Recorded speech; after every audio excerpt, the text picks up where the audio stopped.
Hello everyone, I am Rishabh Singh and I welcome you all on study IQ pieces platform. हमारी series चल रही है जहां पे हम लूसेंट को क्वेश्चंस के फॉर्म में समझने की कोशिश कर रहे हैं और साथ ही साथ जितने भी कॉन्सेप्ट्स हैं वो भी हम समझने की कोशिश कर रहे हैं ताकि जब ये सीरीज एंड हो तो अगर पॉलिटी की बात हो तो आपके फैक्ट्स और कॉन्सेप्ट्स दोनों एक साथ क्लियर हो जाएं।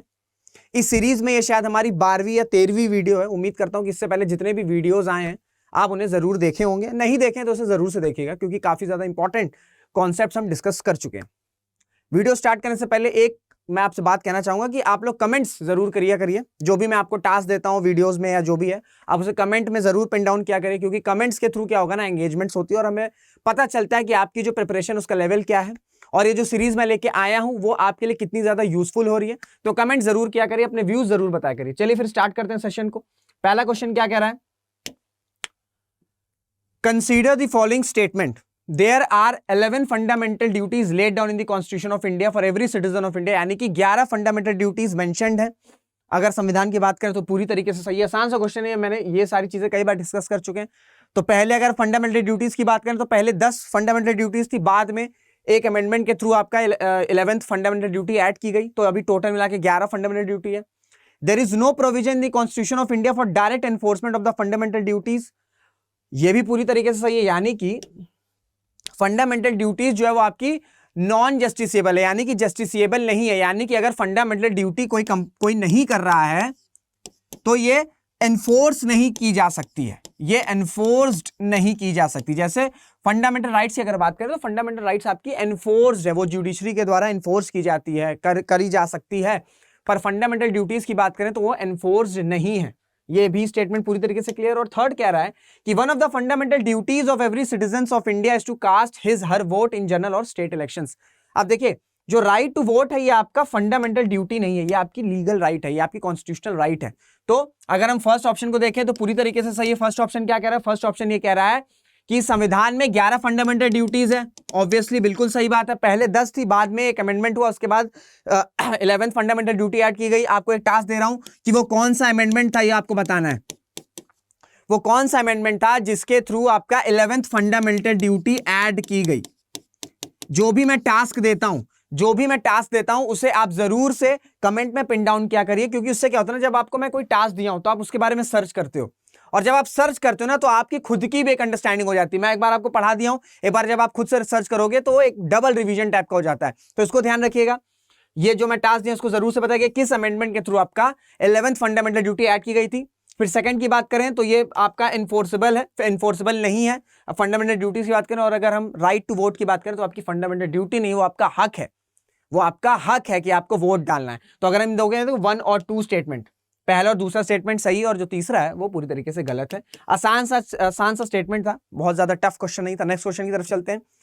The 42nd Amendment Act has incorporated into the Constitution of India a new chapter on, इसका सीधा साधा आंसर है फंडामेंटल ड्यूटीज। फंडामेंटल ड्यूटीज किस अमेंडमेंट के थ्रू ऐड की गई थी, वो अमेंडमेंट था आपका 42nd अमेंडमेंट। कोई कंफ्यूजन नहीं होनी चाहिए, कोई खास इसमें लॉजिक नहीं है। नेक्स्ट क्वेश्चन की तरफ चलते हैं। विच of the following is a fundamental duty in India. अब देखिए, मैं आपको कई बार बता चुका हूं कि डीपीएसपीज और फंडामेंटल ड्यूटीज ये जितने भी हैं उसको कम से कम आप एग्जाम से पहले 2 से 3 बार जरूर से पढ़ के जाया करिए क्योंकि स्टेट पीएससीज की अगर हम बात करें, यूपीएससी में तो इतना डायरेक्ट नहीं पूछता है, पर अगर हम स्टेट पीएससीज की बात करें तो इस तरह के बहुत सारे क्वेश्चंस आ जाते हैं। या तो कोई स्टेटमेंट दे देगा और वो पूछेगा आपसे कि क्या ये डीपीएसपी का पार्ट है, क्या ये प्रियम्बल का पार्ट है, क्या ये आपका फंडामेंटल ड्यूटीज का पार्ट है, या आपको इस तरह का कोई स्टेटमेंट दे देगा कि आपको अब इन चारों में से बताना है कि इसमें से कौन सा फंडामेंटल ड्यूटी है या कौन सी डीपीएसपी है। तो इन दोनों को ध्यान रखिएगा। तो अगर हम बात करें तो अगर पहला अगर आप पढ़ोगे separation of judiciary from executive, ये आपका डीपीएसपी है, ये आपका डीपीएसपी का पार्ट करता है। और अगर हम सेकंड स्टेटमेंट की बात करें, to value and preserve the rich heritage of our composite culture, ये आपका फंडामेंटल ड्यूटी है। यानी कि जो हमारी हेरिटेज है, हमारा जो कल्चर है, उसको प्रिजर्व करना, उसे कंजर्व करना, ये हमारी मौलिक कर्तव्य है, ये हमारा मौलिक कर्तव्य है क्योंकि कल्चर को प्रिजर्व करना बहुत जरूरी है ना। कल्चर को प्रिजर्व करना, रिच हेरिटेज को प्रिजर्व करना, इट्स आवर फंडामेंटल ड्यूटी। तो ऑब्वियस सी बात है, ये सेकंड ऑप्शन अगर हो जाए तो क्या है, ये आपका फंडामेंटल ड्यूटी का पार्ट आता है। अगर पहली होगा separation of judiciary from executive, ये आपका फॉर्म करता है directive principles of state policy का पार्ट। क्लियर हो गया? Free and compulsory education of children ये आपका फंडामेंटल राइट्स का पार्ट है, और एबॉलिशन ऑफ अनटचेबिलिटी ये भी आपका फंडामेंटल राइट है। आसान सा क्वेश्चन था, कुछ खास ज्यादा इसमें नॉलेज नहीं था या बहुत ज्यादा कॉन्सेप्ट नहीं था। तो नेक्स्ट क्वेश्चन की तरफ चलते हैं।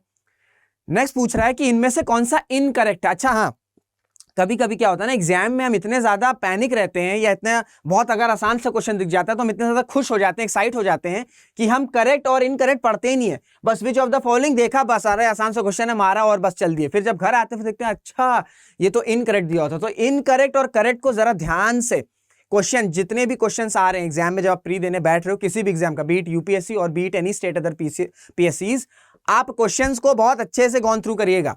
अगर इजी क्वेश्चन है, कुछ आपको क्वेश्चन दिख रहा है तो तुरंत उसको बस आधा क्वेश्चन पढ़ के आंसर मार्क मत करिएगा, पूरा स्टेटमेंट पढ़िएगा।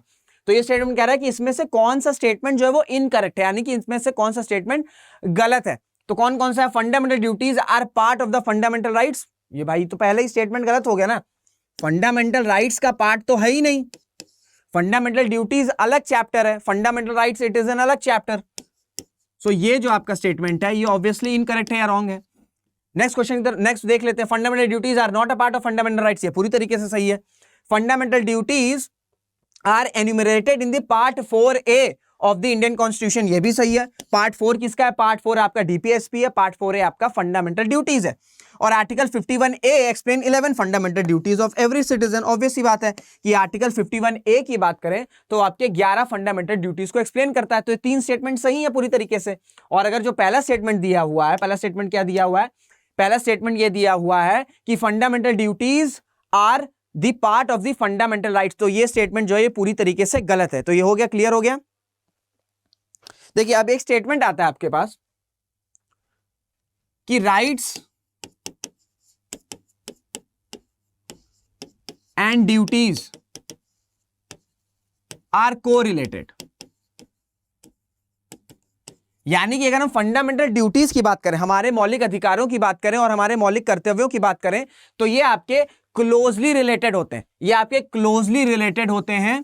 और अगर हम राइट्स की बात करें और साथ ही साथ ड्यूटीज की बात करें तो इन दोनों को सेपरेट नहीं किया जाता है। ये अलग अलग तरह से नहीं समझिए, ये अलग अलग नहीं है, ये एक ही है।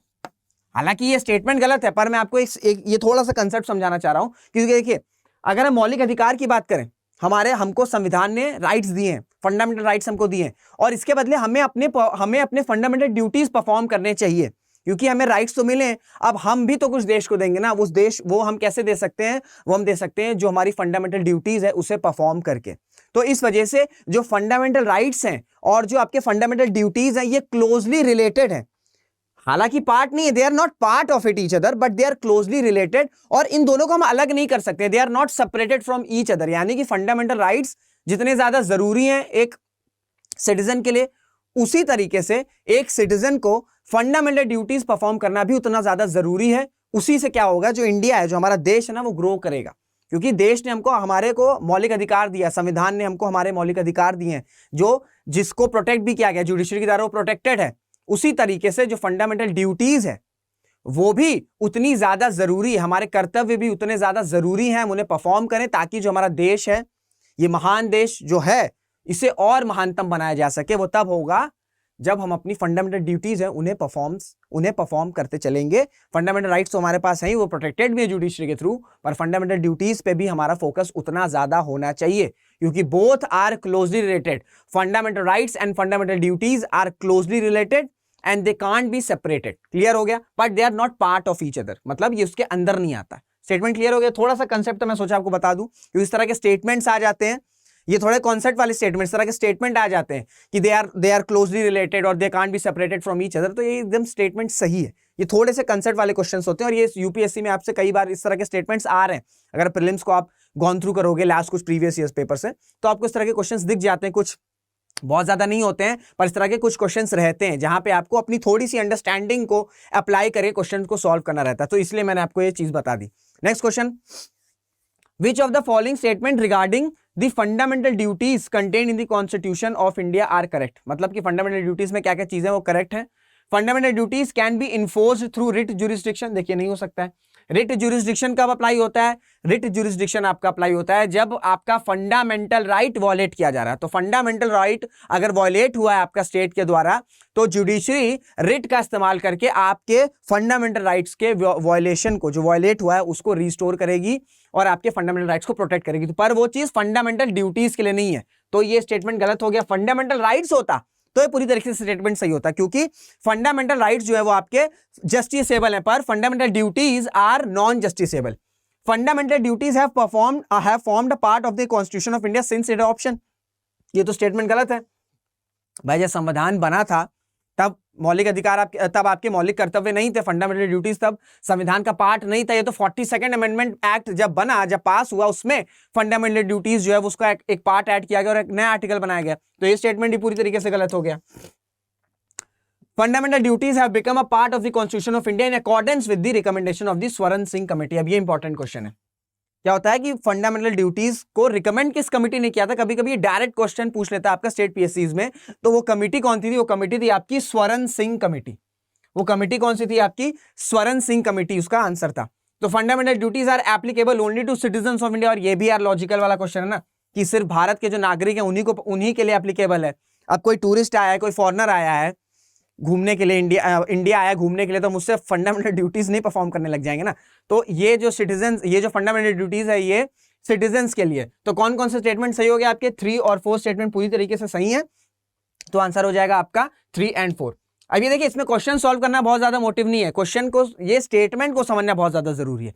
इसलिए मैं थोड़े से लंबे लंबे स्टेटमेंट्स रखा हूं, क्योंकि इस तरह के जब लंबे लंबे क्वेश्चंस आते हैं ना, तो लोग पैनिक कर जाते हैं एग्जाम में, अरे यार इसको छोड़ ही देते हैं। तो मैं हमेशा कहता हूं कि जब भी इस तरह के लंबे स्टेटमेंट्स वाले क्वेश्चन आए, तो सबसे पहले आपको एक चीज करनी है कि आपने घबराना नहीं है। ठीक है, आपको घबराना नहीं है। आप अच्छे से रीड करिए क्वेश्चन को अच्छे से रीड करिए, और इजीली जितने लंबे स्टेटमेंट्स वाले, जिस क्वेश्चन में ना लंबे लंबे स्टेटमेंट्स रहते हैं ना, उनका आंसर बहुत इजीली टैकल कर सकते हो। बस आपको घबराना नहीं है। ठीक है, तो घबराएंगे नहीं तो क्लियर कर ले जाएंगे। नेक्स्ट क्वेश्चन की तरफ चलते हैं। आसान सा क्वेश्चन है यार, रायसीना हिल कहां पर है? अब रायसीना हिल ये मत समझ लेना कि कोई हिमाचल की पहाड़ी है, कोई जम्मू एंड कश्मीर की पहाड़ी नहीं। हिल है तो मतलब वो चीज नहीं है। यहां पे आपका क्या सिचुएटेड है? यहां पे है आपका राष्ट्रपति भवन। ठीक है, जो प्रेसिडेंट हाउस है, जो प्रेसिडेंट हाउस या प्रेसिडेंट्स रेसिडेंस है, वो कहां पे सिचुएटेड है? वो है आपका रायसीना हिल। ठीक है, रायसीना हिल। ये आसान सा क्वेश्चन है, पर कभी कभी यार छोटे छोटे क्वेश्चन ना आदमी ध्यान नहीं देता है, तो ये कहीं रॉक वॉक मार के मत चले आइएगा। रायसीना हिल वहां है जहां पे राष्ट्रपति भवन सिचुएटेड है, जहां पे राष्ट्रपति भवन बना हुआ है, उस जगह को क्या कहते हैं? रायसीना हिल। क्लियर हो गया। Next question, the president of India enjoys emergency powers of. अगर हम भारत के प्रेसिडेंट की बात करें तो उनके पास कितनी इमरजेंसी पावर्स हैं? तो वो आपकी 3 है, 3 टाइप्स की है ना।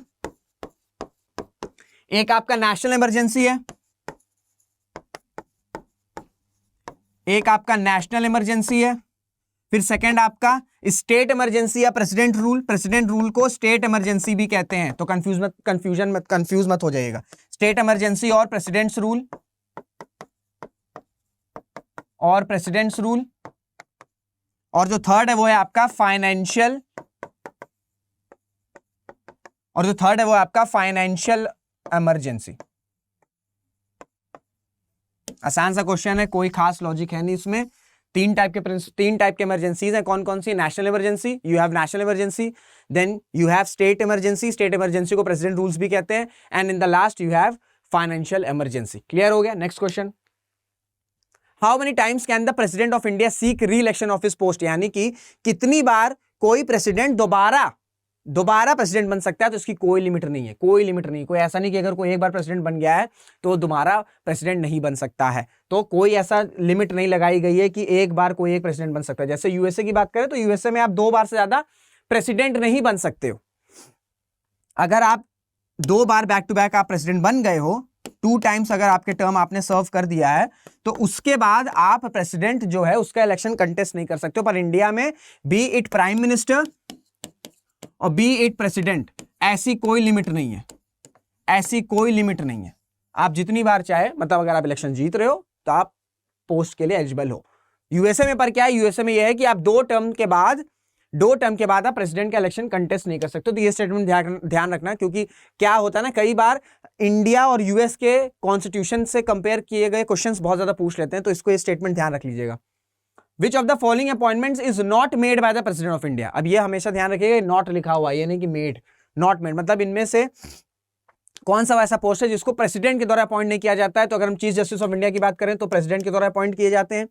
चीफ ऑफ आर्मी स्टाफ की बात करें, चीफ ऑफ आर्मी की बात करें तो तीनों प्रेसिडेंट से किए जाते हैं। और अगर हम फर्स्ट स्टेटमेंट देखें, speaker of the Lok Sabha, speaker of the Lok Sabha is not appointed by president of India. अगर हम स्पीकर ऑफ लोकसभा की बात करें तो जब इलेक्शंस होते हैं 5 साल में, जब लोकसभा इलेक्शंस होते हैं, जनरल इलेक्शंस होते हैं, और जब पहली बार पार्लियामेंट में जो एमपीज हैं, जो सिलेक्टेड एमपीज हैं, जो विनिंग एमपीज हैं, जब मिलते हैं तो वो लोग स्पीकर को चूज करते हैं। अब एक कस्टम चला आ रहा है कि स्पीकर हमेशा, स्पीकर मोस्टली एक कस्टम है, ये मतलब कोई रूल नहीं है, कोई एक कस्टम है, चलता चला आ रहा है कि ये है कि जो जिसकी पार्टी फॉर्म हुई है, जिसकी सेंट्रल में पार्टी फॉर्म हुई है, उस पार्टी के मेंबर को स्पीकर बनाया जाता है, रूलिंग पार्टी। एंड अगर हम डिप्टी स्पीकर की बात करें, डिप्टी स्पीकर की बात करें तो ये आपका जो अपोजिशन पार्टीज हैं उनमें से बनाया जाता है। अब ये कोई रूल नहीं है, ये कई बार क्वेश्चन पूछा गया है कि क्या ये संविधान में दिया गया है कि स्पीकर जो है वो हमेशा रूलिंग पार्टी या विनिंग पार्टी से होगा और डिप्टी स्पीकर क्या हमेशा अपोजिशन पार्टी से होगा। तो ये रूल नहीं है, ये कहीं लिखा नहीं गया है, ये एक तरह का कस्टम है, ठीक है। ये बहुत टाइम से चला आ रहा है ना, बस परंपरा कहते हैं, परंपरा चली आ रही है तो इसको निभा रहे हैं, कोई इसका रूल नहीं है, कोई संविधान में दिया नहीं गया है। तो अगर ये स्टेटमेंट आएगा कि ये क्या रूल है, क्या है संविधान में लिखा गया है कि जो स्पीकर ऑफ लोकसभा है वो विनिंग पार्टी से होंगे और जो डिप्टी स्पीकर ऑफ लोकसभा है दैट ही विल बी और शील फ्रॉम ऑपोजिशन पार्टी, तो ये रूल नहीं है, कोई संविधान में लिखा नहीं गया है, ये कोई नियम नहीं, कोई कानून नहीं है, ये एक जस्ट अ कस्टम है, ये एक सिर्फ कस्टम है, कस्टम की तरह से निभाया जा रहा है कि वह बैलेंस बना रहा है कि स्पीकर ऑफ लोकसभा भाई ठीक है, जो पार्टी जीती है सेंटर में उससे बनाते हैं, और जो अपोजिशन पार्टी उससे हम डिप्टी लोकसभा बनाते हैं, डिप्टी स्पीकर ऑफ लोकसभा बनाते हैं। क्लियर हो गया। तो ये कोई रूल नहीं है, ये कोई संविधान में लिखा नहीं गया, it's just a custom. In case the president wishes to resign, to whom he is to address his resignation letter, यानी कि अगर प्रेसिडेंट को रिजाइन करना है, प्रेसिडेंट को अगर रिजाइन करना है तो वो किसको अपना रेजिग्नेशन देंगे, तो वो आंसर है आपका वाइस प्रेसिडेंट। तो वाइस प्रेसिडेंट को वो अपना रेजिग्नेशन देंगे।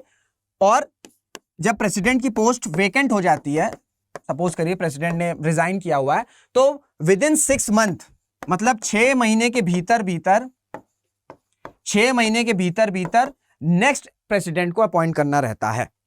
6 मंथ, विद इन 6 मंथ, तब तक जो है आपके वाइस प्रेसिडेंट जो है वो एज एन एक्टिंग प्रेसिडेंट जो है वो वर्क करते हैं।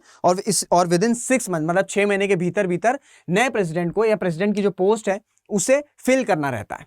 ये भी स्टेटमेंट ध्यान रखिएगा। What is the maximum age limit prescribe for the post of the president of India. Maximum age limit क्या है प्रेसिडेंट बनने की भारत में? तो कोई ऐसी मैक्सिमम एज लिमिट नहीं कि आपको इतने साल तक ही प्रेसिडेंट बनना है। मिनिमम एज है, मिनिमम एज ध्यान रखिएगा, मिनिमम एज इज योर 35। वैसी बात है कि मिनिमम एज होनी चाहिए ना, आप इतने बड़े पोस्ट पे अगर आप जा रहे हो, अगर आप भारत के प्रेसिडेंट या उसकी पोस्ट के लिए आप अगर एलिजिबल, तो एक मिनिमम एज होनी चाहिए कि आप 35 साल, एक वो एज है आपकी 35 साल, 35 ईयर्स के हो जाओगे कि आपके पास एक एक्सपीरियंस है, आपने लाइफ में कुछ अचीव किया, एक्सपीरियंस है, तो ग्रेट है, क्योंकि अब इसलिए एक मिनिमम एज होती है। तो मिनिमम एज आपकी 35 ईयर्स है, पर कोई मैक्सिमम एज नहीं है कि इतने साल तक ही प्रेसिडेंट बन सकते हैं। मिनिमम एज 35 है, but there is no maximum age to be the president of India. Clear हो गया? आसान सा क्वेश्चन है, कोई खास इसमें लॉजिक नहीं है। Rashtrapati Bhavan was designed bye, तो इसका सीधा आंसर है ल्यूटेंस, एडविन ल्यूटेंस। जो न्यू दिल्ली का एरिया ना, जो न्यू दिल्ली जहां पे आपका राष्ट्रपति भवन है या जहां पे आपका ये पार्लियामेंट है, ये सारी चीजें हैं, ये आपका ल्यूटेंस के द्वारा फॉर्म, इसलिए ल्यूटेंस दिल्ली भी बोला जाता है, ल्यूटेंस दिल्ली एरिया भी बोला जाता है। तो किसके द्वारा राष्ट्रपति भवन बनाया गया है? That is your Edwin Lutyens. आसान सा क्वेश्चन था, कुछ खास इसमें नहीं है। All presidential ordinances can remain in force. जो ऑर्डिनेंसेस आते हैं, क्या होता है, प्रेसिडेंट के पास पावर होती है ऑर्डिनेंस इशू करने की। प्रेसिडेंट के पास पावर होती है कि वो ऑर्डिनेंस इशू कर सकते हैं यूजिंग आर्टिकल 123। अब ऑर्डिनेंस क्या क्यों होता है? ऑर्डिनेंस अब जैसे क्या हुआ कि कोई बहुत इंपॉर्टेंट नियम बनाना है, कोई बहुत जरूरी किसी पे कानून बनाना है, और उस वक्त जो पार्लियामेंट के हाउस है, जो पार्लियामेंट है वो सेशन में नहीं है। भाई पार्लियामेंट सेशन में नहीं है, पार्लियामेंट सेशन में नहीं है तो कानून कैसे बनेगा? तो इस वजह से एक ये ऑर्डिनेंस की पावर दी गई है कि अगर दोनों हाउस या कोई एक हाउस सेशन में नहीं है तो उस दौरान अगर कोई बहुत इंपॉर्टेंट कानून बनाना है या कुछ ऐसा इंपॉर्टेंट बिल या जो रेजोल्यूशन पास करना है, तो इस वजह से प्रेसिडेंट के पास पावर है कि जब तक सेशन मिल नहीं रहे, यानी कि जो पार्लियामेंट के हाउस है वो मिल नहीं रहे, उनका सेशन नहीं हो रहा है, तब तक के लिए जो ऑर्डिनेंस है उसको जो है हम उसको यूज करते हैं as an act, as a law. उसके बाद जब पार्लियामेंट मिल जाएगी, जब पार्लियामेंट के दोनों हाउस का सेशन होगा, उसके बाद जो है ऑर्डिनेंस को फिर हम करके फिर उसके प्रॉपर बिल को पेश करेंगे, और वो बिल जो है वो कानून, अगर वो दोनों हाउस से पास हो जाएगा तो फिर जो बिल है वो कानून बन जाएगा, एक्ट बन जाएगा। क्लियर हो गया? तो उसकी आपकी जो वैलिडिटी होती है कितने टाइम तक होता है? मैक्सिमम होता है आपका 6 मंथ।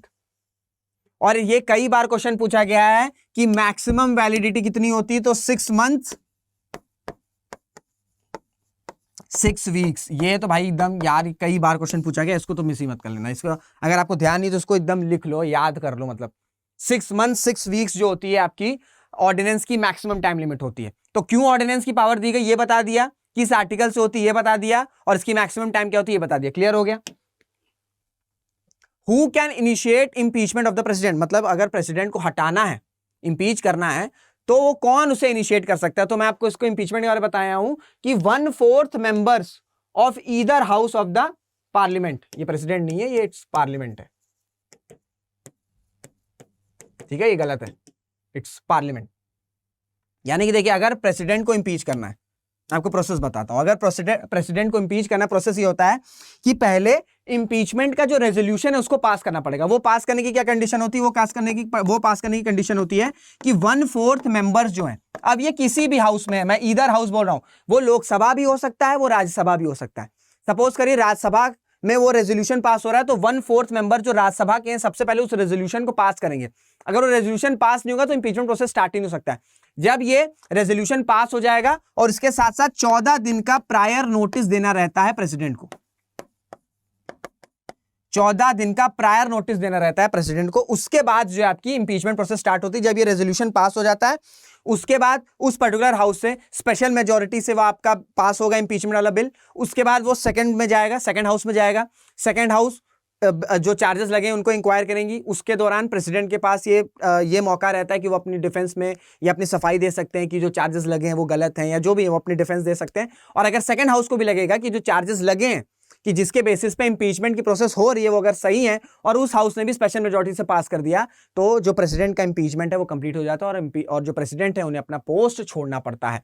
तो ये प्रॉपर कंडीशन होती है आपकी प्रेसिडेंट के इंपीचमेंट की। ये मैं आपको बता चुका हूं, फिर से एक बार रिवाइज करा दिया। अब भूलने में, कंफ्यूजन में कोई कंफ्यूजन नहीं होनी चाहिए।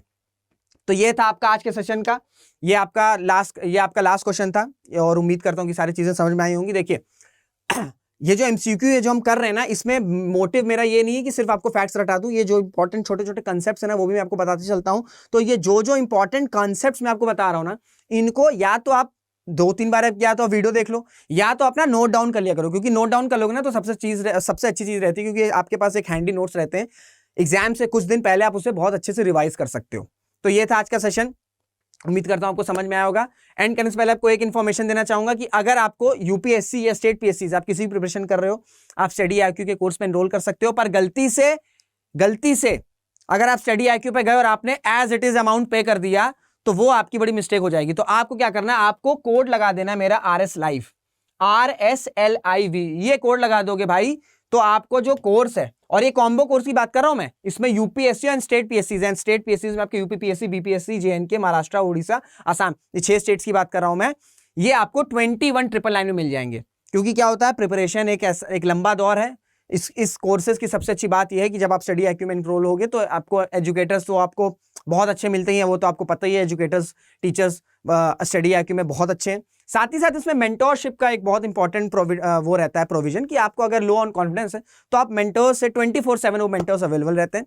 तो अगर आपको कोर्स लेना है तो गलती से स्टडी आईक्यू में जाके बिना कोड के लिए ये कोर्स मत लेना, नहीं तो आपको कोर्स वो महंगा पड़ेगा। जैसे ही आप मेरा कोड लगा दोगे RSL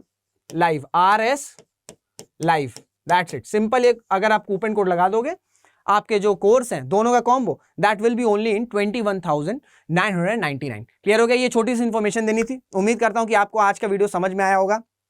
कमेंट जरूर करिएगा, कोई भी डाउट हुआ करे कमेंट किया करिए। कोई और आपको सीरीज चाहिए, पॉलिटी के अलावा और कोई सब्जेक्ट चाहिए, कुछ भी हो, आप उसे कमेंट करिए। क्योंकि कमेंट, मैं बार बार बोलता हूं कि आप उसे कमेंट किया करें, क्योंकि कमेंट्स मैं मॉनिटर करता हूं, उससे हमारी एंगेजमेंट होती है।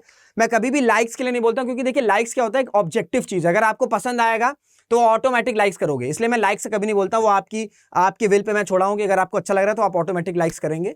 पर कमेंट जरूर किया करें, जो भी आपके डाउट्स हैं, जो भी आपकी प्रिपरेशन में आपको हेल्प चाहिए, वो अब जरूर आप कमेंट करिए, जरूर से हम उस पर सीरीज पे काम करेंगे। तो इसी के साथ वीडियो को एंड करते हैं। अपना ध्यान रखिएगा, खूब मेहनत करते रहिएगा। जय हिंद, जय भारत।